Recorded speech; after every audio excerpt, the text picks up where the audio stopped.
আমরা আমাদের স্কিনে যে সকল কমন প্রবলেম আসলে ফেস করে থাকি তার মধ্যে একটি কমনেস্ট প্রবলেম কিন্তু হচ্ছে একনি প্রবলেম। দেখা যায় একনি আসলে এতটাই কমন, ছেলে মেয়ে উভয় কিন্তু লাইফের কোনো না কোনো সময় আসলে আমরা এই প্রবলেমটা ফেস করে থাকি। বিশেষ করে আমাদের অ্যাডোলেসেন্স বা বয়সন্ধির কাল যেটাকে বলি, এই সময় কিন্তু বিভিন্ন রকমের হরমোনাল রেগুলেশনের জন্য কিন্তু এই একনি প্রবলেমটা আমরা খুবই কমনলি কিন্তু ফেস করি। তার পাশাপাশি আসলে এনভায়রনমেন্ট থেকে বিভিন্ন রকমের ডাস্ট, ওয়েস্ট ম্যাটেরিয়াল বা পোলেন বা বিভিন্ন রকম ইম্পিউরিটিস কিন্তু আমাদের স্কিনে যে সকল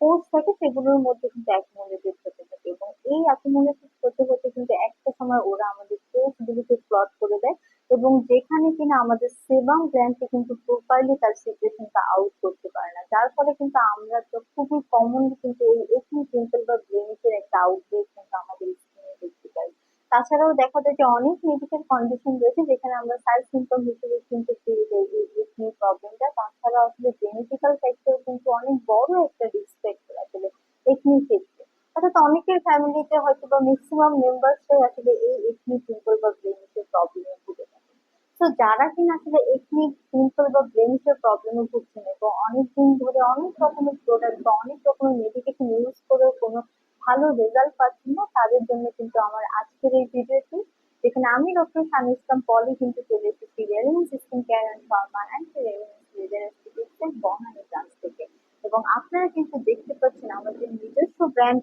রেলিন্সের প্রো ক্লিয়ার সলিউশন, এবং এটা কিন্তু অ্যাডভান্স বোটানিক্যাল ফর্মুলাতে তৈরি করা হয়েছে, এবং এতে কিন্তু অ্যাড করা রয়েছে স্যালিসাইলিক অ্যাসিড, যেটা কিনা একনি ট্রিটমেন্টে কিন্তু খুবই ভাইটাল একটি রোল প্লে করে থাকে। আমরা সবাই কিন্তু জানি যে স্কিন কেয়ারের জন্য আমরা আসলে যে সকল প্রোডাক্ট ইউজ করে থাকি তার মধ্যে সেরাম কিন্তু আসলে খুবই পাওয়ারফুল একটা ইনগ্রিডিয়েন্ট, যেটা কিনা খুবই ইজিলি আমাদের স্কিনে অ্যাবজর্ব হয়ে যায়, এবং সেখান থেকে কিন্তু আমরা আসলে ডিজায়ার্ড রেজাল্টটা কিন্তু খুব ইজিলি পেয়ে যাই। তো যারাই কিনা একটি প্রবলেমে ভুগছেন আমি কিন্তু তাদেরকে অবশ্যই বলবো যে আপনার রেনোমিন্সের কিন্তু এই প্রো ক্লিয়ার সলিউশনটি নিয়ে নেবেন, এবং এটি কিন্তু অ্যাভেলেবল রয়েছে